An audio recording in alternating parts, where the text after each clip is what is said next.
Hello, I'm Sara Wilson and I'm the National Training Director for New Zealand Life Coaching.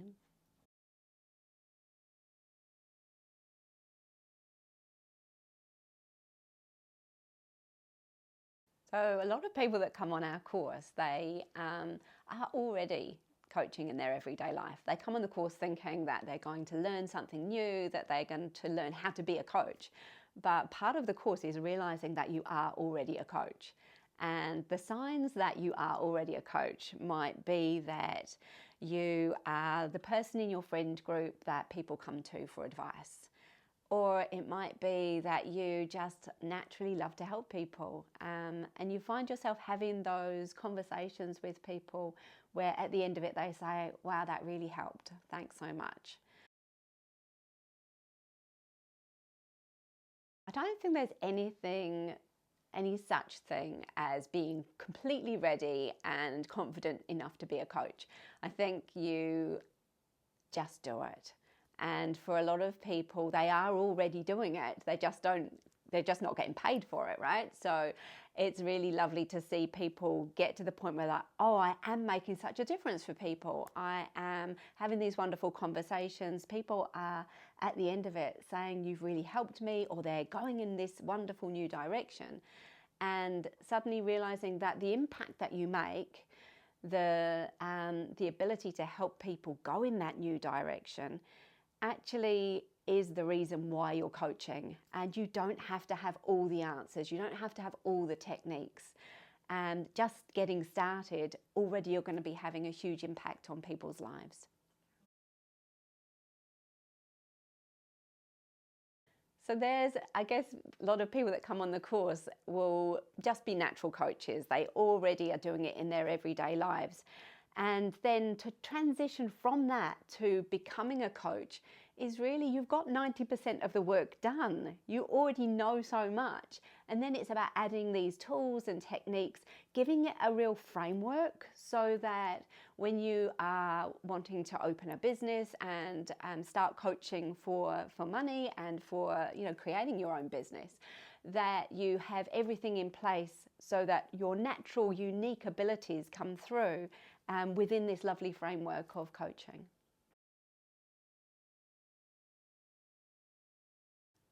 A lot of people that come to coaching often have had a slow build-up of this feeling of being unsatisfied in the work that they're already doing. I always think of that analogy of a frog in a pan of water, and as it slowly heats up, the frog doesn't really notice until it gets to that boiling point and it's like time to jump out of the pot. So I think a lot of people have known for a really long time that what they're currently doing is not for them. You just know it in your heart, you know it in your soul that this is not purposeful, it's not giving you the satisfaction that you want. And so a lot of people will come to the course because they have reached that boiling point. And it may be that I often think that the universe comes in sometimes and gives us a reason to make a change. And there's often a catalyst moment. A few people who have done this course have had experiences of bullying at work or things where it made it too uncomfortable to stay. And they, at the end of the day, they were like, I'm actually glad that happened because it pushed me to be the person I want to be. It pushed me to go into coaching. And now, a couple of years later, they've got a thriving coaching business and are seeing clients every day and making that change. And it's the satisfaction that comes with that, seeing people living their best life, moving into a better version of themselves every day, that makes it a wonderful thing to do for us as the trainers, and seeing these people going out and making that difference, but also for the coaches that are able to bring that new meaningful part to their life.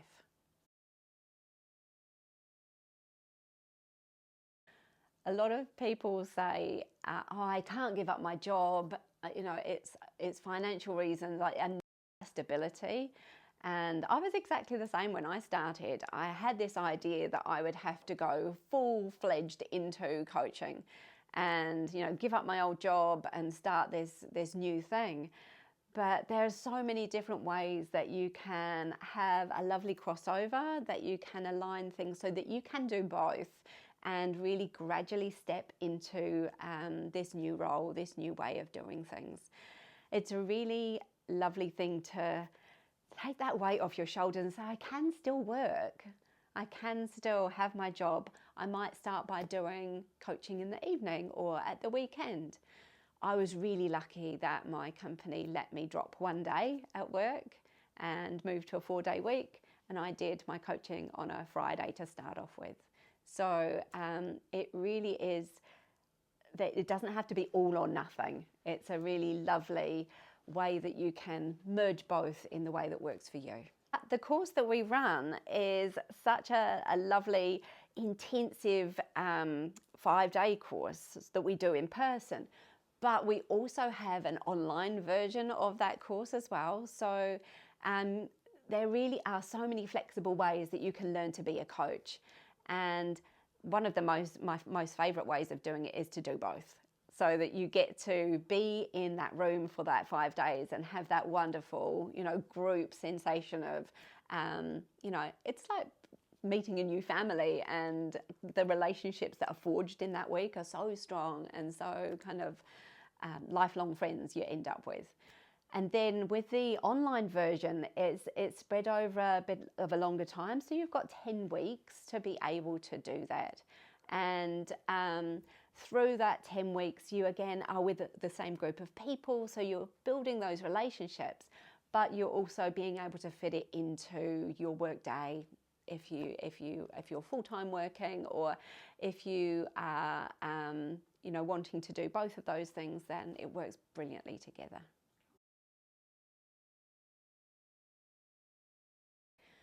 I think coaching has a huge impact on people's lives in outward ways, but also really kind of deep internal ways that actually change you as a person and, you know, really allow you to align with your true values and who you want to be as a person.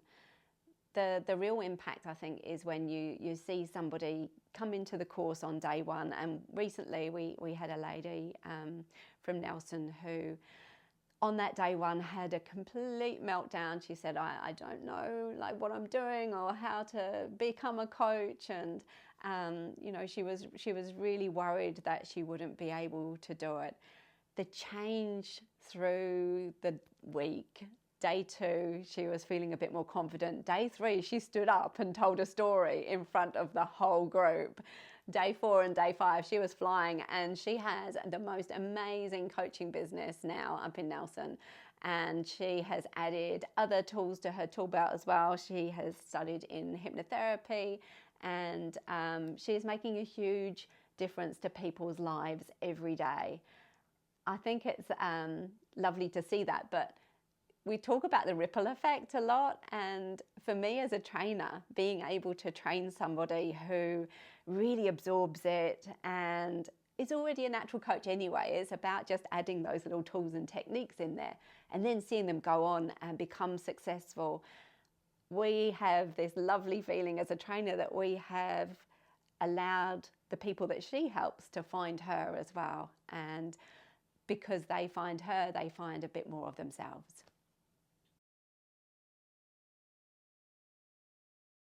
On our course, we tend to get a lot of different people from all walks of life, from all different industries, from the health space, from corporate, counselling, all sorts of things that people are already doing. And I think coaching is unique and different in the way that it is so forwards facing for people. A lot of counsellors come on the course and say that, you know, they love what they do, they love helping people, but often it's very much focused on the problem and seeing people as not whole, as something that needs fixing. Whereas with coaching, we want to look at people as if they already have everything they need, and it's just about unlocking that. So coaching gives you the tools and the techniques to be able to unlock what is already innate within you so that you can go forward and create the life that you want to lead.